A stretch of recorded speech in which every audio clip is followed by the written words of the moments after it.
کائنات میں جتنی بھی چیزیں ہیں ہر شے اللہ کی تسبیح بیان کر رہی ہے، اور اللہ العزیز ہے، اللہ الحکیم ہے۔ کیا اللہ بہترین نہیں ہے جو کس کی آہ سنتا ہے؟ اس شخص کی، اس انسان کی جو غم میں ہے کہ زندگی میں ہر حماقت کر لینا، لیکن کبھی یہ حماقت نہ کرنا کہ اللہ تعالیٰ مجھ سے پیار نہیں کرتا۔ اے انسان، تجھے کس چیز نے اپنے رب سے غافل کر دیا جو کہ کریم ہے؟ اور وہ ہستی بار بار ہمیں بلاتی ہے، 5 times a day اللہ سبحانہ و تعالیٰ calls us، ہمارے فائدے کے لیے۔ یہ نہیں کہ تمہاری عبادت سے مجھے کوئی فائدہ ہوگا، میرے تو پتہ نہیں کروڑوں اینجلز، اربوں کھربوں اینجلز اللہ تعالیٰ کی ہم بیان کر رہے ہیں۔ میں آپ کے سامنے کچھ آیات رکھتا ہوں اور پھر حدیث رکھتا ہوں اللہ تعالیٰ کے حوالے سے۔ سو پہلی آیا ہے سورہ الرعد کی، ورس نمبر 15۔ اللہ اپنا تعارف کرواتے ہیں، اللہ کہتے ہیں کہ وَلِلَّهِ يَسْجُدُ مَن فِي السَّمَاوَاتِ وَالْأَرْضِ طَوْعًا وَكَرْهًا وَظِلَالُهُم بِالْغُدُوِّ وَالْآصَالِ۔ Translation: And unto Allah alone falls in prostration whoever is in the heavens and the earth, willingly or unwilling۔ ہر چیز اللہ کو سجدہ کر رہی ہے، willingly یا unwilling۔ اب اس سے کیا مراد ہے کہ ہر کوئی اللہ کے حکم کا تابع ہے۔ سجدہ کرنے سے یہ بھی مراد ہے، کیونکہ ہر چیز میں پتھر بھی ہیں، پہاڑ بھی ہیں، ہر چیز میں جانور بھی ہیں، ہر چیز میں نان مسلمز بھی ہیں۔ تو ہر انسان، چاہے وہ مسلم ہے، نان مسلم ہے، پتھر ہے، پہاڑ ہے، جو بھی ہے، وہ تابع اللہ کے۔ تو that is Allah, that is the power of Allah, کہ اللہ کہتے ہیں کہ میری پاور کے بغیر ایک ایٹم بھی نہیں ہل سکتا، الیکٹران بھی ریوالو نہیں کر سکتا ایٹم کے ارد گرد۔ پھر اللہ تعالیٰ اپنے بارے میں کہتے ہیں سبح للہ ما فی السماوات والارض وہو العزیز الحکیم۔ کائنات میں جتنی بھی چیزیں ہیں ہر شے اللہ کی تسبیح بیان کر رہی ہے، اور اللہ العزیز ہے، اللہ الحکیم ہے۔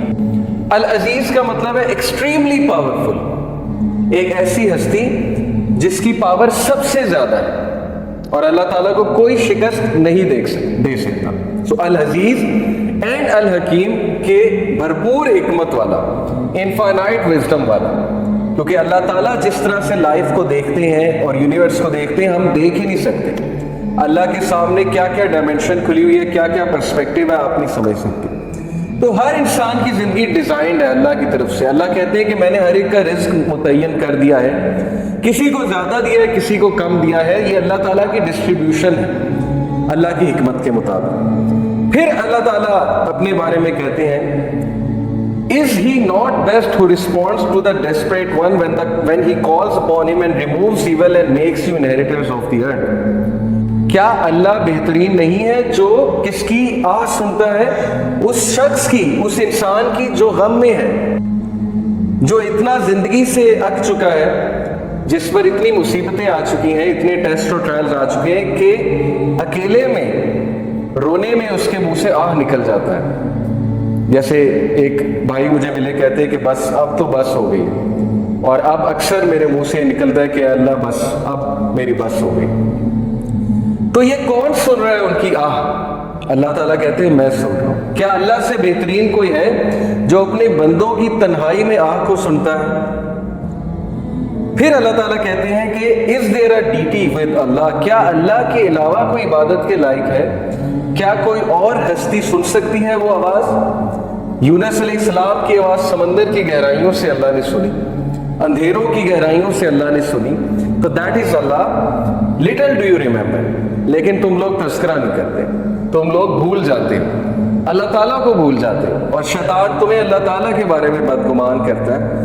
وہ کہتا ہے کہ اللہ ہیٹس یو۔ یہ شیطان کا ایک بہت بڑا جو ہے وہ ظاہر ہے ایک ہتھیار ہے کہ انسان کو یہ فیل کرانا کہ اللہ تجھے ناپسند کرتا ہے، یا تیرے تو بہت گناہ ہیں، یا تو اس لائق ہی نہیں کہ اللہ سے بات کر سکے۔ تو اللہ سے دوری، اللہ تعالیٰ سے انسیکیورٹی، اور اللہ تعالیٰ کے بارے میں بدگمان ہونا، جیسے اشفاق احمد رحمہ اللہ کہا کرتے تھے نا کہ زندگی میں ہر حماقت کر لینا، لیکن کبھی یہ حماقت نہ کرنا کہ اللہ تعالیٰ مجھ سے پیار نہیں کرتا۔ یہ زندگی کی سب سے بڑی حماقت ہے۔ تو اللہ کہتے ہیں کہ لٹل ڈو یو ریمبر، تم لوگ یاد دہانی نہیں کرتے، تم لوگ یاد نہیں کرتے کہ میں ہوں کون۔ یا ایھا الانسان ما غرک بربک الکریم،